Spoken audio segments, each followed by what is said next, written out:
Of course, the man in the brown hat said. There are good policemen and there are bad policemen, you know. You're right, the young man said. Yes, that's very true, isn't it, Julie? He looked at the young woman next to him. Julie didn't answer and looked bored. She closed her eyes. Julie's my wife, the young man told the man in the brown hat. She doesn't like trains. She always feels ill on trains. Yes, the man in the brown hat said. Now my wife, she doesn't like buses. She nearly had an accident on a bus once. It was last year. No, it wasn't. It was 2 years ago. I remember now, it was in Manchester. He told a long, boring story about his wife and a bus in Manchester. It was a hot day, and the train was slow. There were 7 people in the carriage. There was the man in the brown hat, the young man and his wife, Julie, a mother and 2 children, and a tall, dark man in an expensive suit.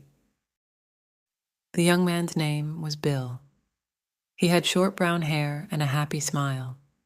His wife, Julie, had long red hair and very green eyes, the color of seawater. They were very beautiful eyes. The man in the brown hat talked and talked. He had a big red face and a loud voice. He talked to Bill because Bill liked to talk too. The man in the brown hat laughed a lot, and when he laughed, Bill laughed too. Bill liked talking and laughing with people. The 2 children were hot and bored. They didn't want to sit down. They wanted to be noisy and run up and down the train. Now sit down and be quiet, their mother said. She was a small woman with a tired face and a tired voice. I don't want to sit down, the little boy said. I'm thirsty. Here, have an orange, his mother said. She took an orange out of her bag and gave it to him. I want an orange too, the little girl said loudly. All right, here you are, said her mother. Eat it nicely now. The children ate their oranges and were quiet for a minute. Then the little boy said, I want a drink, I'm thirsty. The tall, dark man took out his newspaper and began to read. Julie opened her eyes and looked at the back page of his newspaper. She read about the weather in Budapest and about the football in Liverpool. She wasn't interested in Budapest, and she didn't like football, but she didn't want to listen to Bill and the man in the brown hat. Talk, talk, talk, she thought. Bill never stops talking. Then suddenly she saw the tall man's eyes over the top of his newspaper. She could not see his mouth, but there was a smile in his eyes. Quickly, she looked down at the newspaper and read about the weather in Budapest again. The train stopped at Dalish station, and people got on and got off. There was a lot of noise. Is this our station? The little girl asked. She went to the window and looked out. No, it isn't. Now sit down, her mother said. We're going to Penzance, the little girl told Bill, for our holidays. Yes, her mother said. My sister's got a little hotel by the sea. We're staying there. It's cheap, you see. Yes, the man in the brown hat said. It's a nice town. I know a man there. He's got a restaurant in King Street. A lot of holiday people go there. He makes a lot of money in the summer. He laughed loudly. Yes, he said again. You can have a nice holiday in Penzance.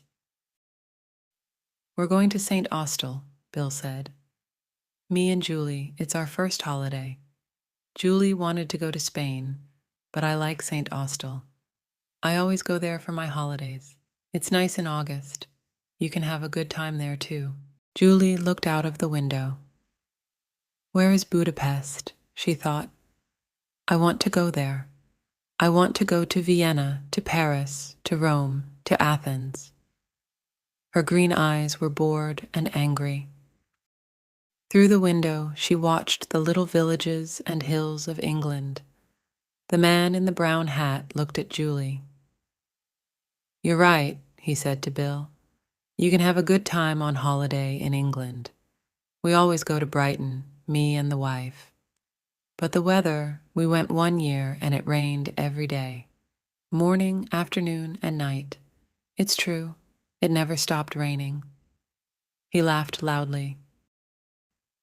"We nearly went home after the first week." Bill laughed too. "What did you do all day then?" he asked. Julie read about the weather in Budapest for the third time. Then she looked at the tall man's hands. They were long brown hands, very clean. Nice hands, she thought. He wore a very expensive Japanese watch. Japan, she thought. I'd like to go to Japan. She looked up and saw the man's eyes again over the top of his newspaper. This time, she did not look away. Green eyes looked into dark brown eyes for a long, slow minute. After Newton Abbot Station, the guard came into the carriage to look at their tickets. "Now then," he said, "where are we all going?"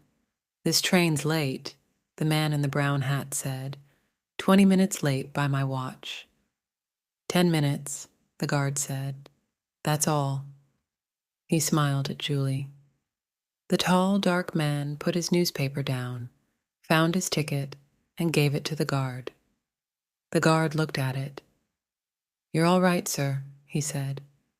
"The boat doesn't leave Plymouth before 6 o'clock. You've got lots of time." The tall man smiled, put his ticket back in his pocket, and opened his newspaper again. Julie didn't look at him. A boat, she thought. He's taking a boat from Plymouth. Where's he going? She looked at him again with her long green eyes. He read his newspaper and didn't look at her, but his eyes smiled. The train stopped at Totnes Station, and more people got on and off. "Everybody's going on holiday," Bill said. He laughed. "It's going to be wonderful. No work for 2 weeks. It's a nice, quiet town, St. Austell. We can stay in bed in the mornings, and sit and talk in the afternoons, and have a drink or two in the evenings, eh, Julie?" He looked at his wife. "Are you all right, Julie?" "Yes, Bill," she said quietly. "I'm okay." She looked out of the window again. The train went more quickly now, and it began to rain. Bill and the man in the brown hat talked and talked. Bill told a long story about 2 men and a dog, and the man in the brown hat laughed very loudly. "That's a good story," he said. "I like that. You tell it very well. Do you know the story about—" And he told Bill a story about a Frenchman and a bicycle. Why do people laugh at these stories? Julie thought. They're so boring, but Bill liked it. Then he told a story about an old woman and a cat, and the man in the brown hat laughed again. "That's good, too. I don't know. How do you remember them all?" "Because," Julie thought, "he tells them every day." "I don't understand," the little girl said suddenly. She looked at Bill. "Why did the cat die?" "Shh, be quiet," her mother said. "Come and eat your sandwiches now." "THTS, all right," Bill said. "I like children." The man in the brown hat looked at the children's sandwiches. "I'm hungry too," he said. "You can get sandwiches in the restaurant on this train." He looked at Bill. "Let's go down to the restaurant, eh? I need a drink too." Bill laughed. "You're right. It's thirsty work, telling stories." The 2 men stood up and left the carriage. The little girl ate her sandwich and looked at Julie. "But why did the cat die?" she asked. "I don't know," Julie said. "Perhaps it wanted to die." The little girl came and sat next to Julie. "I like your hair," she said. It's beautiful."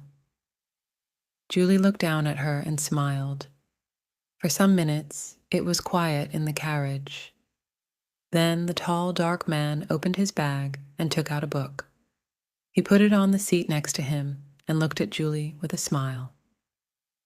Julie looked back at him and then down at the book. "Famous towns of Italy," she read. "Venice, Florence, Rome, Naples." She looked away again, out of the window at the rain. 2 weeks in St. Austell, she thought, with Bill in the rain. After half an hour, the two men came back to the carriage. "There are a lot of people on this train," Bill said. "Do you want a sandwich, Julie?" "No," she said. "I'm not hungry. You eat them." The train was nearly at Plymouth. Doors opened and people began to move. "A lot of people get on here," the man in the brown hat said. The tall, dark man stood up and put his book and his newspaper in his bag. Then he picked up his bag and left the carriage. The train stopped at the station. A lot of people got on the train, and 2 women and an old man came in the carriage. They had a lot of bags with them. Bill and the man in the brown hat stood up and helped them. One of the women had a big bag of apples. The bag broke, and the apples went all over the carriage. "Damn," she said. Everybody laughed and helped her to find the apples. The train moved away from Plymouth Station. After a minute or two, everybody sat down, and the woman gave some apples to the children. "Where's Julie?" Bill said suddenly. "She's not here." "Perhaps she went to the restaurant," the man in the brown hat said. "But she wasn't hungry," Bill said. "She told me." The little girl looked at Bill. "She got off the train at Plymouth," she said. "With the tall, dark man, I saw them." "Of course she didn't," Bill said. "She's on this train." "She didn't get off." "Yes, she did," the children's mother said suddenly. "I saw her too." The tall man waited for her on the platform. He waited for her. Bill's mouth was open, but he read his newspaper all the time. He didn't talk to Julie, and she never talked to him. They didn't say a word. "People don't always need words, young man," the children's mother said. "But she's my wife." Bill's face was red and angry. "She can't do that," he said loudly. He stood up. "I'm going to stop the train." Everybody looked at him, and the 2 children laughed. "No," the man in the brown hat said. "No, you don't want to do that. Sit down and eat your sandwiches, my friend." "But I don't understand.